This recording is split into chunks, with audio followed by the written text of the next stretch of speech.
to get information that was already here, readily available. Riverside County District Attorney Mike Hestron on how the county shelled out tens of millions of dollars to a consulting firm, all to find out where they should save money. So what happened to the recommendations? A full report coming up. Good evening. Thank you for joining us. I'm Gino Lamont. And I'm Sarah Sanchez. We'll get to that story about how your taxpayer dollars were spent. We'll hear from Riverside County's top supervisor and, of course, the district attorney. But first, our top story is about local economic recovery and how restaurant owners are trying to stay in business. Many are falling victim to the pandemic, some of them going out of business permanently. But still, others are moving forward with new ideas. Our Daytona Everett is live in Indio, where traveling services are starting to sizzle, if you will. Daytona. Yes, Sarah, we are here at the Indio swap meet, and there's a lot of stuff, but there's definitely food trucks. You guys, this is a trend that's really picking up right now. You're going to see things like this all over the Coachella Valley very soon. Restaurant after restaurant forced to close their doors permanently. The pandemic hitting the industry hard, forcing businesses to pivot and adapt their model. I see that the food truck industry is going to keep growing. Eric Besseril says restaurants are going from 4 walls to no walls, as California has prohibited indoor dining. So in his mind, food trucks could be the future. Serving up your favorite dishes with a side of safety. Having an open air seating area is definitely a safer environment. Eric heads CV Food Trucks, an organization which helps vendors become legally permitted, a concept the city of Indio is highly in favor of. The city's even working right now on trying to get discounts for people getting new business licenses. And even restaurants trying to go from indoor to outdoor. And come November, you'll find the Indio Food Park in downtown. That's a more fixed location. We have our eyes on 3 other cities. A big movement for the mobile food industry during a slow time for some restaurants. Restaurants, unfortunately, yes, are closing their door, but we don't want that to stop them from sharing their culinary expertise to the Coachella Valley. They can feel free to reach out to myself, and I'm more than happy to accommodate them at our new location. Now, there is a lot of stuff going on at the swap meet right now. Of course, we are at the food trucks. You guys, there are food trucks not really during the week. They say that they travel a lot because they are traveling trucks, but they are here on the weekends. And I promised you I would try a taco. I'm not sure if we're going to be able to get one right now. We got one. You guys, they smell good. I'll tell you that. I'll bring one back to the station. How does that sound, Gino and Sarah? Back to you guys. All right. Yeah, Gino says 1. Mike is saying 1. You're going to need more than 1. Now to our other top story. Riverside County officials are under the microscope over how $36 million in taxpayer money was spent. A pricey consulting firm was hired to help find ways to, ironically, cut costs. But a Riverside County civil grand jury finds it may not have been a smart investment after all. Olivia Sandusky talked to the county's top attorney and top county supervisor about what happened. And right now she's live at Palm Desert Sheriff's Station. Olivia, why are you there specifically?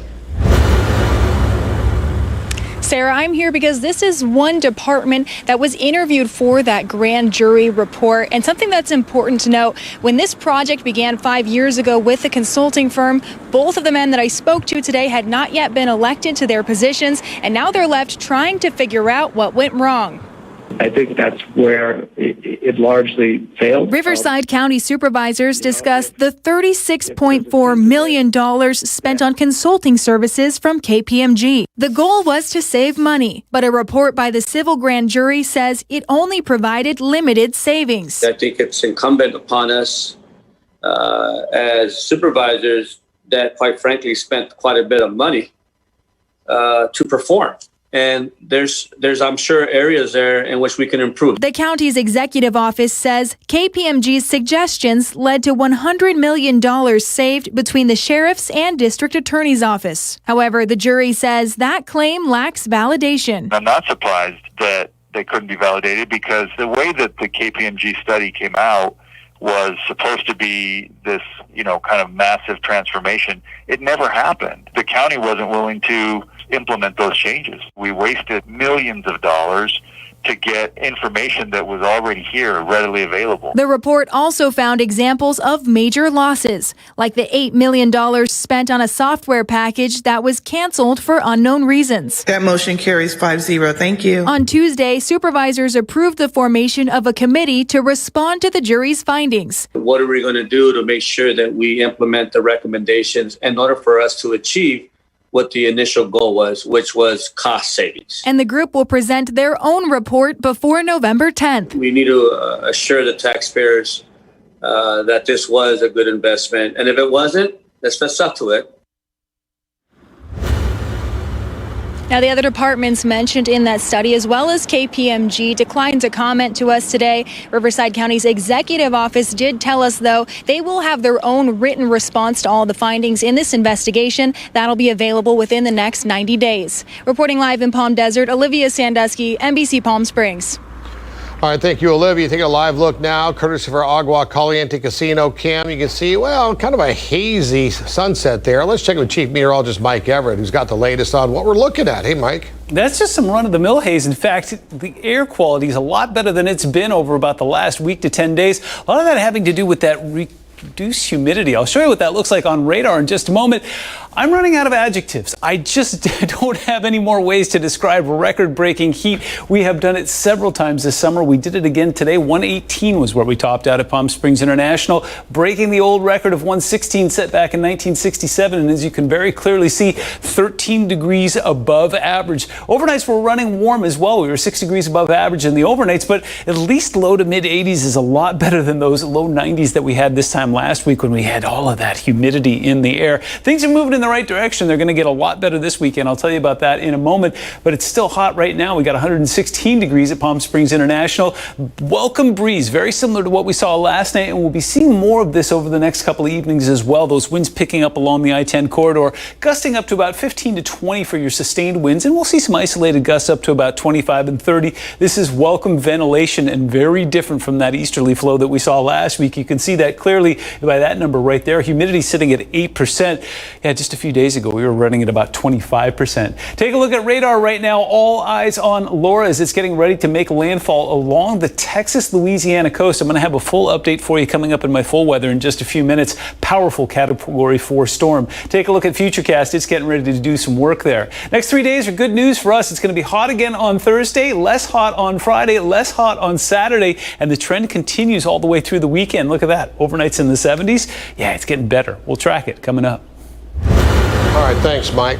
Well, as we stayed home during the early days of the pandemic, it seems cleaning and organizing our homes was one of the things we did. Angel View resale shops have now been overwhelmed with donations. Donations which are great, but pallets upon pallets of donations are piling up at Fulfillment Center in Desert Hot Springs. Our Nico Payne has more on what the nonprofit is doing to keep up with all that new merchandise. Nico. That's right. The executive director at Angel View tells me this has never happened before, where they have had to store a backlog of donated goods outside. And although excessive heat has been stressful to handle at times, they want the donations to keep coming in. If you've been driving down Dillon Road, you've probably seen these pallets stacked about 10 feet high. They're filled with donations of clothes, toys, appliances, and furniture from all across the valley. Everybody was sheltering at home, so they started cleaning out their closets. And so at that point in time, we got inundated with donations. Angel View is a nonprofit organization. The funds they get from selling the donated clothes and furniture goes to fund programs who serve both children and adults with disabilities. Since the pandemic began, they've seen an increase in donations, the likes of which they've never experienced before, and they're simply overwhelmed. We've never, ever had goods sitting outside. We're working about 150 of the pallets that are outside each day, bringing them in here, producing them, and then sending them back out to the stores. But Donna says all donations are still welcome and nothing will go to waste. We absolutely don't want our donations to slow down. We're a donated goods retailer, so we live on donations. That's the lifeblood of our operation. Due to the pandemic, the donation process is a little bit different. Everybody drops at the stores still. The stores put it in containers, it's shrink wrapped and shipped out here to the clearance center. The donations are then put in a quarantine before being put out on store floors. Even though the likelihood of getting COVID from a donated good is small, we're taking the extra steps of making sure that we're quarantining that merchandise for 72 hours before it goes out on the sales floor. Angel View has shortened store hours to allow for merchandise to be disinfected and organized. The amount of donations has started to slow this past week, but organizers say donations are always welcome any time of the year. For NBC Palm Springs, I'm Nico Payne. Coronavirus coverage brought to you by East Valley COVID-19 testing site, serving residents of eastern Coachella Valley. Well, now the CDC says asymptomatic people who've been in close contact with a COVID positive person don't necessarily have to be tested. In the past, anyone who was in close contact would have to be tested, but the new guidelines appear to come from an idea raised by CDC Director Robert Redfield when there was a surge of coronavirus cases, which put a strain on U.S. testing. Meanwhile, Dr. Anthony Fauci says he had nothing to do with today's decision and the new guidelines from the CDC. The nation's top infectious disease doctor was apparently having throat surgery when the agency made the decision and released the statement. Fauci says he's worried about the update, saying, quote, it will give people the incorrect assumption that asymptomatic spread is no longer of great concern. And Governor Gavin Newsom responds to the updated guidance in his briefing, saying the state will not adopt the new policies. I don't agree with the new CDC guidance, period, full stop, and it's not the policy in the state of California. We will not be influenced by that change. We're influenced by those that are experts in the field that feel very differently. And so with respect to the CDC, no, that is not the policy guideline that we will embrace or adopt here in the state of California. Newsom announces a new testing partnership for the state, which will add 150,000 tests per day with a guaranteed turnaround time of 24 to 48 hours. Meanwhile, Assemblymember Eduardo Garcia held a press conference to support the first statewide suicide prevention bill. The bill would establish a dedicated suicide prevention office focusing on how to get people connected to those resources. Garcia, along with other Assembly members, is urging the Governor Newsom to support this bill. The Imperial Irrigation District says customers have until October 15th to apply for any unclaimed funds owed to them. IID officials say the district has accumulated some customers' money because of bad checks or overpayments. Any unclaimed dollars will become property of IID October 16th. Coming up after the break, the story of 7-year-old Gavin Ludwig, brutally attacked just weeks ago in Desert Hot Springs. Our Kitty Alvarado has an update on little Gavin, and I'll tell you, he's doing pretty good. And the Living Desert is featured on a new Netflix documentary. We'll have details on why the zoo was picked and not survivable. That's the warning meteorologists are giving on Hurricane Laura's storm surge. The catastrophic Cat 4 hurricane is expected to strike the Texas-Louisiana border. We'll take you to the Gulf when we come back.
We have an update for you now on 7-year-old Gavin Ludwig. Gavin suffered a brain injury after being brutally attacked by a neighbor as he was trying to just walk home.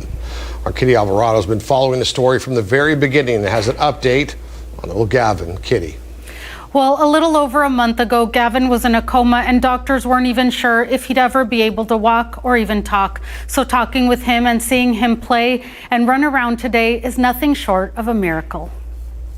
This is 7-year-old Gavin Ludwig a little over a month ago in a coma on a ventilator, recovering from a brutal attack.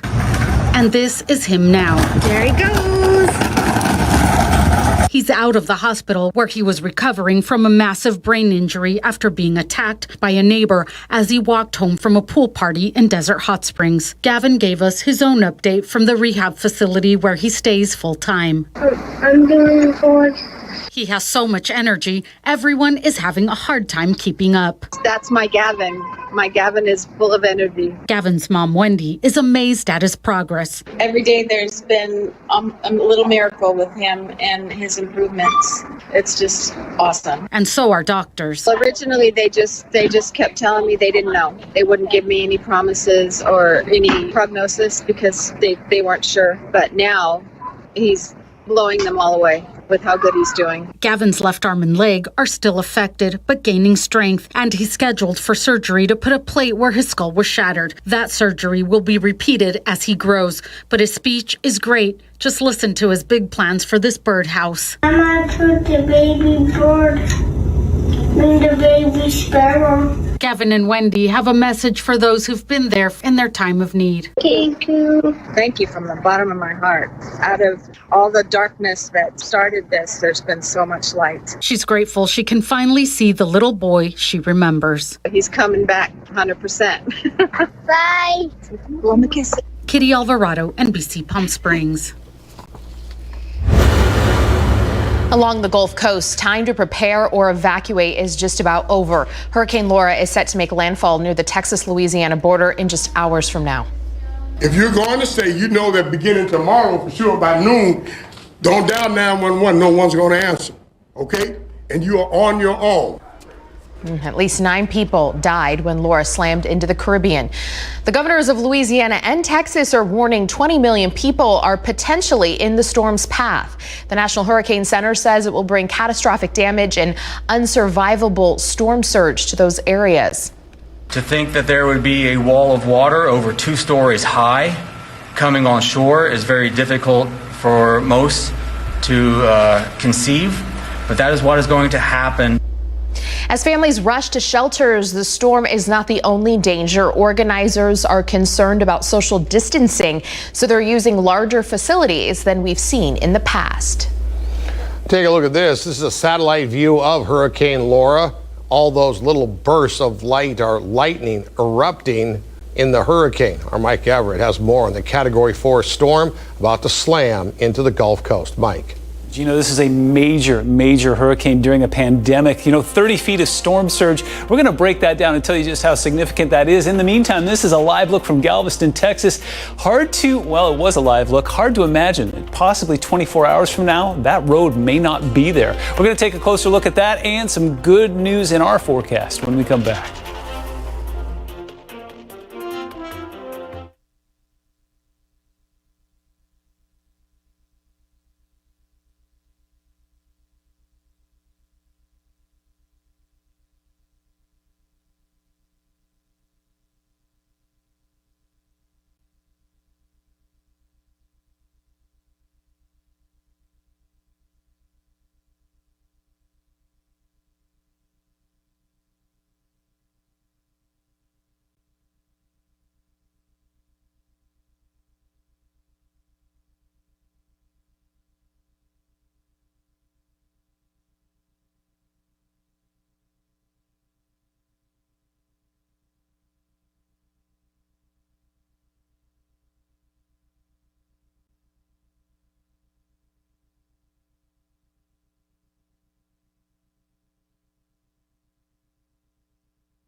welcome back. Rather tranquil live look courtesy of our Walter Clark Cam, looking off towards the north and the northeast tonight. Nice breeze coming along the I-10 corridor. That's the second night in a row we're getting some of that very welcome ventilation that we did not get last week. It was hot today. We're going to need a little bit of help cooling off, and it looks like that wind is going to help us to do that. Here is a very dramatic live look. In fact, this is a 3-hour loop. I've backed radar up so that it gives us just a continuous 3-hour loop. A couple things here to just take in mind with Laura. Gino is just showing you that there's all of that lightning embedded. In fact, tornado watches and warnings in place. I'll show you those up towards Baton Rouge.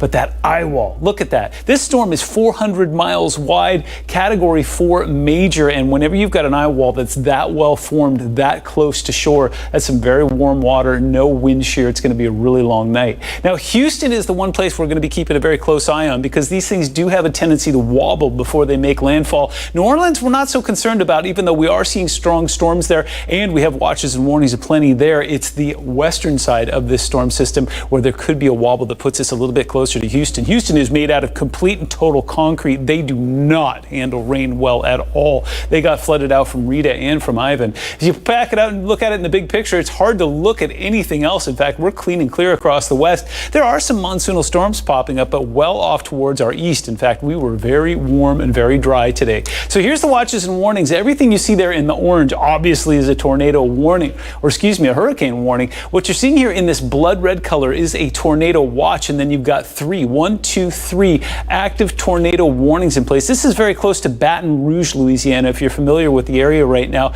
All of that air coming in directly from the south and southeast, and again, very turbulent and very long night there, and you can see how far inland that is. As we go into the weekend here, we will continue to see now post-tropical low, Laura, it's just going to do work up the Mississippi River Valley and eventually exit out into the Atlantic. So storm surge, we were talking about this. Power outages could go all the way up through Louisiana into Arkansas, and they could last for about a week or so. It takes a long time to get that back online again. So as far as storm surge goes, basically we're talking about 30 feet, and them using the term unsurvivable. 9 feet is enough to just decimate a neighborhood. So when we're talking about 3 times that much, not only will it decimate neighborhoods right along the coast there, but that could be up to about 30 miles inland. And again, during a pandemic, it's going to be a rough go. If you're making any plans to make any donations, Red Cross is always a good place to go to for that. Excessive heat warning in place here will be allowed to expire tomorrow night at 10 p.m. for us. Heat advisory that's in place in the Inland Empire will stay in place until Friday. In fact, that's the exact same pattern that we had last week. We expired on Thursday. They stayed warm, not warmer than us, but just again, 106 is a little bit unusual for the Inland Empire, so they're going to stay safe and issue that for one more day. 96 currently in the Yucca Valley, 113 in Coachella and at the airport, 105 in 29 Palms, delightful 75 in Big Bear. But check that out, Idlewild still rocking in the low 90s right now. We have that wind coming through about 16 to 20 miles an hour sustained, gusts up to about 25 and even 30, especially along the footprint of the valley tonight along the I-10 corridor. And again, perfectly welcome. That's ventilation. We love that. We'll get ourselves back into double digits by 11 o'clock tonight, and we'll also have some updates for you on Laura if you want to join us again. 85 is where we start off on Thursday. We get warm again, hopefully a degree or two cooler than we were today, and we'll have dew points a degree or two lower as well. So it's going to be another hot and dry one. 114 in Palm Springs, 115 in Indio. Look for 104 in Joshua Tree, 80 on the money in Big Bear, and 104 in Cabazon. Your Comfort Air 7-day forecast has nothing but good news as far as the future goes. Look at what happens this weekend. We'll get those temperatures below 110. We'll even having a couple of overnights in the upper 70s there, and then next week we'll just kind of bounce closer to average.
living desert is featured on a new Netflix documentary. Our own Joe Smith caught up with the president and CEO of the zoo about the behind-the-scenes process and what this means for our local zoo. The Living Desert Zoo is used to getting national attention. It's one of the top 10 zoos in the country, by the way, not just for what you see when you visit, but also what you don't see. It's why the Living Desert Zoo is featured in a new Netflix docuseries, Connected: The Hidden Science of Everything. Here this morning is Living Desert CEO Alan Monroe. Welcome. Good morning, Joe. It's good to have you with us. Your zoo is so important nationally, but now it's got even a bigger audience, actually worldwide, because of this docuseries. Why did they reach out to you? Well, it's one of those great things. You know, I've always been a fan of the podcast Radio Lab. And so when one of the reporters, Latif Nasser, reached out to us and said he was working on another project for Netflix, talking about how information is transferred around the world and the connectivity of everything, it really piqued my interest. And so we were glad to invite him down here and have him come to the zoo and learn a little bit more about what we do behind the scenes that the general public might not be aware of. Well, I would imagine that it really is the things that go on behind the scenes that really keep the zoo being what the zoo is. What's important, you know, the general public sees us as a family-friendly place to come and enjoy and spend a few hours. But really the mission of an organization such as the Living Desert is all about animal conservation and the education programs to support that. And then a lot of that work is happening behind the scenes where my staff is involved in conservation projects all around the world. We currently have projects in more than 30 projects in 10 different countries, all around the world on 3 different continents. So the crew comes here, cameras and all that. Were you nervous? A little bit. You know, you never not quite know what a hidden agenda might be, what kind of spin might be put in the story. But we were quickly able to put all those issues at rest and help work with Latif to tell the story about what the Living Desert is doing to facilitate animal conservation and let him visually tell that story and weave it into the narrative about how connectivity is impacting a whole variety of things that the general public would never really think about as they're going about their daily activities. It's been on Netflix for a little bit now. What's been the reaction? It's been really positive. We've gotten great reviews about the series in general, and I've gotten lots of emails from people that have seen the segment about the Living Desert. We're at the end of the first episode, so if you want to fast forward your Netflix to that, you can check us out. And they also use a bunch of B-roll footage about our animals in our site throughout that first episode. So you'll see a lot of images that you would recognize if you've been to the Living Desert. So do you feel a little bit more pressure now because the zoo has gotten so much attention, being one of the top zoos in the country, and now this Netflix series, that brings pressure with it, doesn't it? Well, it's a good kind of pressure. It means that we're doing a great job, that we're getting recognized for our amazing conservation programs, and for our reception from the public. You know, we were really pleased with this latest top 10 ranking that lets us know that the programs that we're offering here, a chance for families to come and show their kids some pieces of the natural world, is resonating with our audience, both here, the residents in the Coachella Valley, as well as the tourists that come in and visit us each year. Well, there's a good feeling once you walk through the gates. How has it been so far? You know, we're going through this whole COVID thing. How has it been for you, for the people working at the zoo, and of course the animals? Well, it's been a little bit challenging, as you can imagine. You know, we were shut down for a little more than 3 months, starting from the middle of March. And then obviously we had to learn how to adapt our business strategies. We put in place a whole variety of COVID-safe strategies to ensure that both the guests, our staff, our volunteers, and even the animals are going to be as safe as they possibly can be. So we do things like we have one-way pass throughout the park. We have time ticketing entry so that there's a limited number of people coming in at any given time as we try and spread out the crowds that we might normally have. The zoo is still a place that you can come and go and come here early in the morning during the summertime, obviously, when it's still relatively cool, and walk through our grounds, our botanical gardens, see our amazing animals, and learn a little bit more about the amazing diversity of species that call the desert home. Bed Bath & Beyond is cutting 2,800 corporate and retail jobs. That's about 5% of its workforce. The store is looking to shift more of its business online. Nearly 7 months into the global pandemic, and Americans are still adapting to the new norm of safe shopping. Online sales have surged since February, but experts say don't count out the traditional brick and mortar stores, at least not yet. Dan Sheneman has that story. The reality of retailing in a COVID-19 world has consumers changing how and where they shop. We shop online. We shop for a specific item. We go in, we buy it. We hope it gets shipped free, and that's it. When we go to a store, on the other hand, we browse and we pick up a few items and walk away. I think we're moving into a new era, but certainly if the pandemic lengthens and repeats itself, then we're going to just see a lot more habit forming. Habits that push traditional mall dwellers online for everything from toothpaste to laptops. Experts say while the pandemic isn't the death of brick and mortar, stores are going to have to up the ante in order to survive. But if bricks and mortar is a delivery vehicle for an amazing, engaging, different kind of experience that you can't get at home, those kind of companies are going to thrive. Retail and trend expert Jake Cohen says all the time at home has kickstarted the holiday shopping season, both in person and online. I think we're going to see consumers starting to spend earlier than normal on holiday shopping. Spending that is estimated to reach a record $1 trillion this year. We're already hearing reports from Amazon, for example, that they're clearing out their warehouse and to make room for what they expect to sell over the holiday season. Experts do warn the long-term impact on the economy is still unknown. So think before you browse, click, and buy. Dan Sheneman, NBC News. All right. Coming up next, we're going to take you to Kenosha, Wisconsin. Last night, 2 protesters were shot and killed by a teen who had crossed state lines. Tonight, protests against the police shooting enter night number 3. And another body is found near Fort Hood. That makes it the 9th this year. What we know is coming up.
Federal officials say there has been no intelligence to suggest foreign countries are working to undermine mail-in voting, saying there are no signs of any coordinated effort to commit widespread fraud through the vote-by-mail process. The information contradicts claims from President Trump in recent months. Officials at multiple federal agencies made it clear they had seen no evidence to support the president's statements that voter fraud will be rampant. All right, taking a live look outside now, courtesy of our Agua Caliente Casino cam. We're going to check in with NBC Palm Springs chief meteorologist and #1 fan of the taco truck taco, our own Mike Everett. Mike. Gino, I've been told that there is a taco truck taco waiting for me as soon as I get done with this forecast, so I'm going to speak really quickly. Taking a look across California right now, we've got some good-ish news, especially on our end of it. We have monsoonal flow, but it's been cut off. In fact, you may have noticed that yesterday. Again today, we got our humidity down into the single digits. So despite the fact that we were record-breaking hot again, I'll tell you more about that in a moment, at least we were a dry heat. We didn't have any of those 70-degree dew points that we had last week, so things are moving in the right direction there. Taking a look up towards Northern California, where we are still battling several major wildfires. We do have an issue tonight. I've got a little bit of instability way up towards Mount Lassen there, and that is firing off some storms tonight. In fact, as I push the magic button and drag the map over here a little bit, I've got a couple of fire weather watches that are in place up towards that region. That'd be the northeastern corner of California and into parts of Nevada as well, including Reno. We still have air quality issues across the Central Valley, and we still have the successive heat warning. Whoops, blocked there. That purple, that is including the Coachella Valley. That will be allowed to expire tomorrow night at 10 p.m. It's going to be another hot one on Thursday, but then wait till you see this weekend if you haven't heard already. We also have a heat advisory in place for the Inland Empire. That will be allowed to expire on Friday. Bang, I'm running out of adjectives to describe this. We were 118 degrees today. We broke a record again by 2 degrees, well above average, and the overnights ran about 6 degrees warm as well. Currently 113 at Palm Springs International, but a very welcome wind coming in from the northwest, and humidity was down in that 8-9% range earlier today, so at least we got that going for us. Next 3 days are going to show gradually cooling temperatures just in time for the weekend. In fact, it's going to be spectacular. We'll get the overnights back into the 70s. We'll see how long we can get this streak to last. Coming up. A possible break in the case of another missing Fort Hood soldier. Police in Texas say they have found a body near railroad tracks believed to be Sergeant Elder Fernandez. Fernandez was last seen August 17th. Now, prior to disappearing, Fernandez claimed he was the victim of sexual abuse and assault.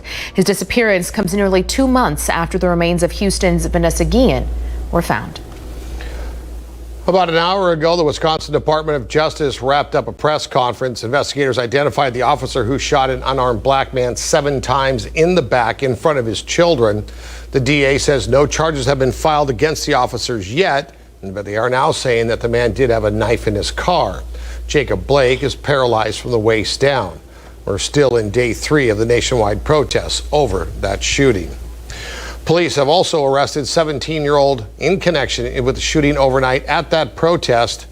2 people were killed. President Trump has ordered federal troops into Kenosha while the governor has called in the National Guard. Wendy Woolfolk has more. Cleanup in Kenosha after protests turned deadly. Clear area, shots fired. We don't want you up here. Move. Police have arrested 17-year-old Kyle Rittenhouse and charged him with intentional homicide after a 3rd night of protests ended with 2 people fatally shot and another injured in a community already on edge. Violence to property, violence to people, absolutely unacceptable. The outrage growing nightly in the wake of Sunday's shooting of 29-year-old Jacob Blake. Thankfully, Mr. Blake is alive and recovering from that incident. The incident caught on camera, showing police firing shots at Blake, leaving him paralyzed from the waist down. His life will be forever changed. This community is going to be forever changed. The state of Wisconsin is quite honestly forever changed. You look at the incident that followed. This disturbing video posted online overnight, showing a person carrying a rifle and shots heard in the streets. Despite Blake's family pleas for peaceful protests, people still defying curfew orders. Please, let's begin to pray for healing for our nation. We are the United States. Have we been united? A family, a community, and a nation grappling with how to move forward. Wendy Woolfolk, NBC News. Coming up, we're going to have some sports for you, including athletes standing in solidarity with Black Lives Matter protesters after that police shooting in Kenosha. We're also going to have more of the unprecedented move these players across multiple sports are making tonight. Plus, we revisit our top local story, how Riverside County spent $36 million of your taxpayer dollars on a consulting firm to find out how they should ironically save money. Plus, a local boy was brutally attacked just weeks ago. For the first time, we speak to Gavin about his road to recovery.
All right, time for our NBC Palm Springs sports headlines, and it'll be just headlines tonight. There won't be any sports highlights to show you because in the light of the shooting of Jacob Blake, today's scheduled NBA playoffs games have all been postponed. Shortly before tip-off, the first game of the day was supposed to be between the Milwaukee Bucks and the Orlando Magic, and then news broke that the Bucks would be boycotting the game. The Bucks players and coaches never took to the court. The Bucks, of course, are from Wisconsin. The NBA then made the announcement that none of tonight's playoff games will be played and they'll all be rescheduled. Reports say a meeting will take place among all NBA players to talk about their game plan going forward. The Bucks also made a statement before leaving the arena. Here's a portion of that statement. The past 4 months have shed a light on the ongoing racial injustices facing our African American communities.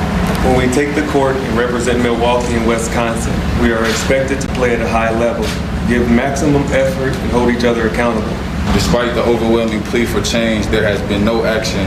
So our focus today cannot be on basketball. We are calling for justice for Jacob Blake and demand the officers be held accountable. Major League Baseball games also being canceled tonight. The game between the Brewers and the Reds was the first one to be canceled because, of course, the Brewers also from Wisconsin. Mariners Padres canceled. Dodgers Giants canceled. Some individual players, including the Chicago Cubs' Jason Hayward, are choosing to sit out while their teams play those games. WNBA has decided not to play their slate of games tonight either. Players met on the court prior to the first game, linked arms, and took a knee. There were 3 WNBA games previously scheduled for this evening. Some Major League Soccer teams also choosing not to play, joining the Major League Baseball and NBA players to fight for racial justice. Atlanta United, Colorado Rapids, FC Dallas all postponed their play in solidarity. Atlanta United issued the following statement saying, quote, "We stand in solidarity with the black community, with our players and our city and our fans." It's a quick check of sports. Let's check it with Mike, who's got a little look for us at the weather. I've got a beautiful look for you. Look at a gorgeous sunset out there with some pinks and some pastels in it. There's still some moisture in the atmosphere despite the fact that we were 118 degrees today, and we got some monsoonal flow off towards the east, tracking what's going to be a good looking weekend. We've earned it. Details when we come back.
Welcome back. Another live look courtesy of our friend Walter Clark and his gorgeous 111 camera looking off towards what would be the north and northeast tonight. Again, there is some mist in the air up there. We've still got some of that monsoonal flow lightly in the mid-levels of the atmosphere. We did not see any of that in the lower levels of the atmosphere today, so we did not see any mountain storms. That bubbling cumulus that we had last week looks like it could make a return next week. We'll talk about that in a moment, but the big story tonight is Laura. All eyes on this very powerful storm. Currently a Category 4, and there is some buzz that this could potentially get Category 5 status before it makes landfall late tonight. Look at that perfectly formed eye wall and lots of thunderstorms embedded on this north and northeasterly corner of the storm here, with lightning and the potential for some tornadoes in there. In fact, there were tornado watches and warnings in place earlier this evening, and more expected tonight. So as this storm makes landfall, it's going to walk right up through Louisiana into Arkansas, hook a hard right turn over top of Missouri, and then Kentucky, Indiana, Virginia,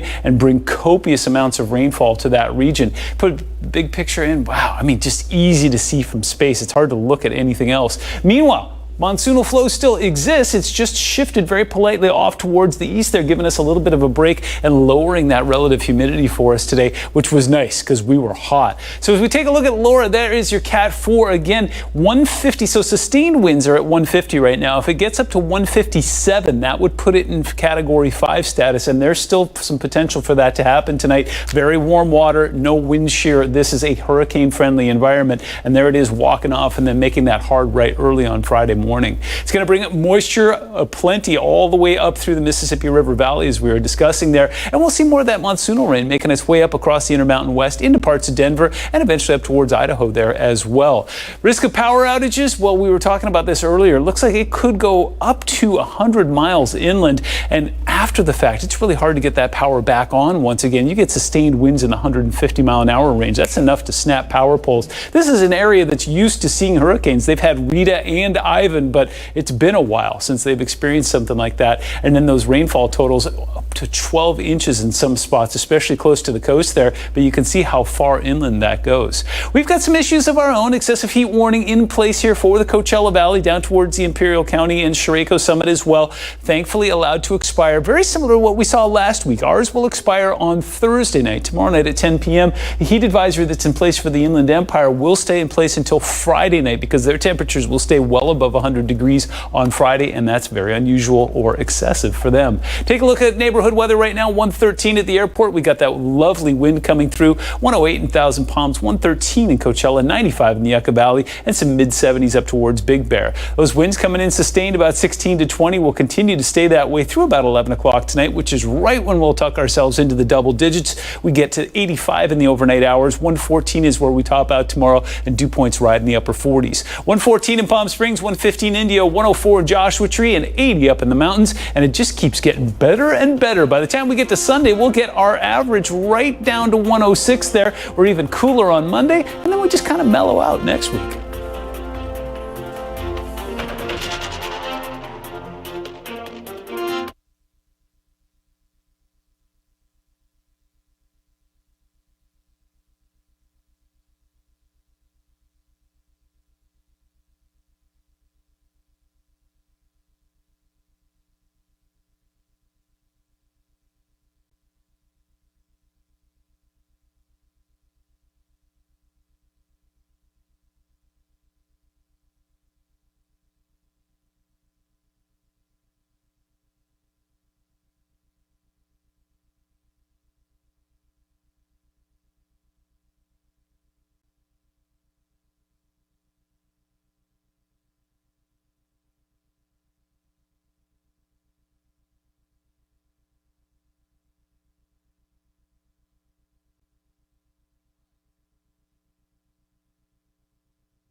A recent report by the Riverside County Civil Grand Jury says county money saving efforts fell woefully short. In 2015, the county hired consulting giant KPMG to provide cost-cutting suggestions. Well, they spent $36 million, and the jury says none of the reported savings can be validated. Today, the county's district attorney says he was skeptical of that project from the inception. I'm not surprised that they couldn't be validated because the way that the KPMG study came out was supposed to be this, kind of massive transformation. It never happened. The county wasn't willing to implement those changes. We wasted millions of dollars to get information that was already here, readily available. Yeah, $36 million to be exact. The county has now formed a committee to investigate and respond to the jury's findings. They'll make that report available November 10th. And an update on 7-year-old Gavin Ludwig. The little boy from Desert Hot Springs suffered a brain injury after being brutally attacked by a neighbor as he walked home. Well, he's making great progress. He's now talking, walking, riding a trike, and he's full of energy. Little Gavin is recovering at a rehab facility. For those of you who've been working on your golf game for years, you're going to find a viral video of a 4-year-old that will make you sad. It's coming up next.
Brighter Side of the News is brought to you by Holland RV, located off the I-10 at Washington. What? Rocco, you just hit a hole in one. Yeah, that's 4-year-old Rocco. He's been practicing for almost a year now. He couldn't believe it. He hit a hole in one. So he ran down to get a closer look. There it goes. By the way, I've had exactly 0 hole in one. Mike? 0. So there you go. There's little Rocco. We don't like him already. See you at 11. Rocco, you just hit a hole in one. Rocco, you just hit a hole.